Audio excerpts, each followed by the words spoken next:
Have you ever heard a story so strange, so unsettling, that it sticks with you long after you've heard it? Well, get ready, because today we're diving into one of the most baffling disappearances in history, the mystery of the Anjikuni Lake villagers. This isn't just a case of a few people vanishing. We're talking about an entire village, gone without a trace. And it all seems to circle back to a strange light in the sky and a mysterious animal. The story takes us back to November 1930, to the desolate frozen shores of Anjikuni Lake in the remote northern regions of Canada. This area was home to a small, thriving Inuit village. They were a hardy, self-sufficient community, well-versed in surviving the harsh Arctic conditions. Their lives were simple, centered around hunting, fishing, and family. They were known to local trappers and traders as friendly and resilient people. Our main witness is a man named Joe LaBelle, a seasoned fur trapper who knew the area like the back of his hand. LaBelle was no stranger to the Anjikuni village. He'd often stop by on his trapping routes to trade goods and share stories. He considered the villagers his friends. So, one cold November evening, as he made his way toward the familiar glow of the village fires, he expected a warm welcome. But what he found instead was an eerie, deafening silence. As LaBelle approached, a deep sense of unease washed over him. The village, which should have been bustling with evening activity, was completely still. The fires were out, but smoke still curled from the chimneys, suggesting the villagers had only just left. Tents and huts stood empty, their flaps flapping in the icy wind. A half-cooked meal of caribou stew was found hanging over a cold fire pit, frozen solid. It was as if everyone had dropped what they were doing and simply vanished in an instant. Inside the homes, the scene was even more perplexing. Rifles, essential for survival in the wilderness, were left leaning against the walls. This was highly unusual. No Inuit hunter would ever abandon their rifle.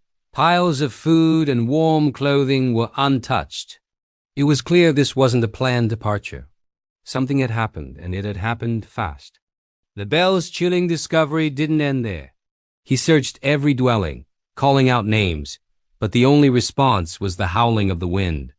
The strangest and most disturbing find was yet to come.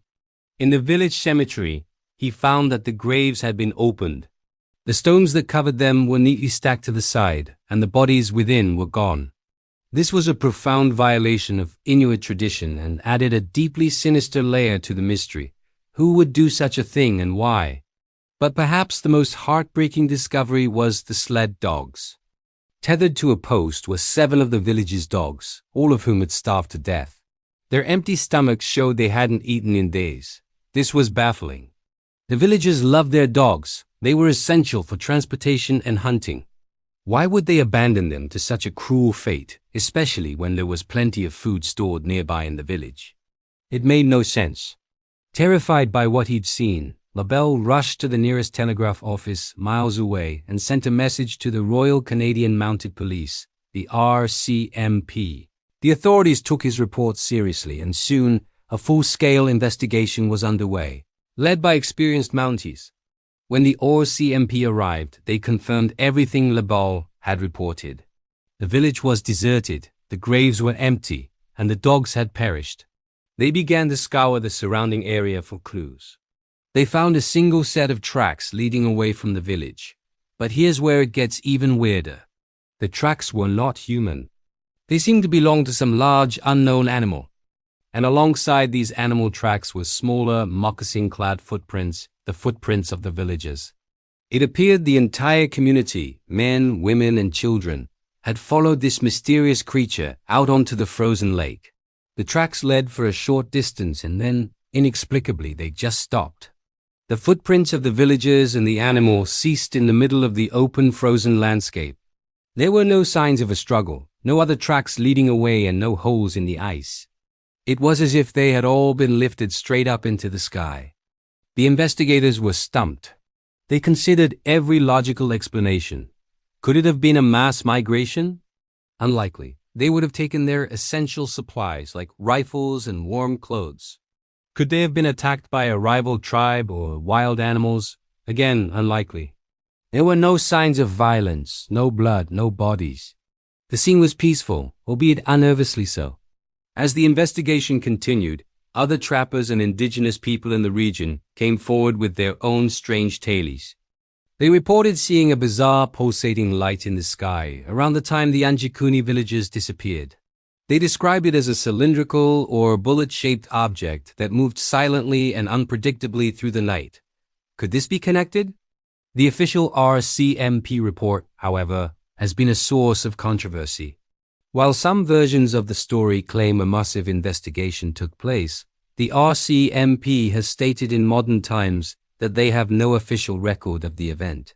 They've suggested the story is likely a folktale, an urban legend that grew over time. They point to a 1959 book by author Frank Edwards, who included the story in a collection of paranormal tales as a potential source for its popularization. So is it just a campfire story? A piece of fiction that got out of hand? Many believe so. They argue that the details are too fantastical, too perfect for a mystery. Empty graves, starving dogs, tracks that end in the middle of nowhere. It sounds like something straight out of a horror movie. Skeptics suggest that Joe LaBelle might have stumbled upon a village that had been temporarily abandoned for a seasonal hunt, and his imagination, fueled by the isolation of the Arctic, filled in the blanks. But others aren't so sure. They argue that the lack of an official record doesn't mean it didn't happen. In the 1930s, record keeping in such remote areas was spotty at best, and the oral traditions of the local indigenous peoples and trappers have kept this story alive for generations. For them, it's not fiction. It's a chilling piece of their history. Let's explore some of the theories, from the rational to the extraordinary. One theory is that the villagers fell victim to some kind of sudden, localized disease that caused mass delusion, leading them to wander out into the cold. But this doesn't explain the empty graves or the strange lights in the sky.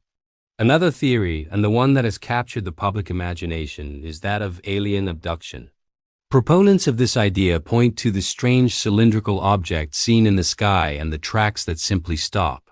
Could this strange animal they followed have been some kind of lure, leading them to a waiting craft?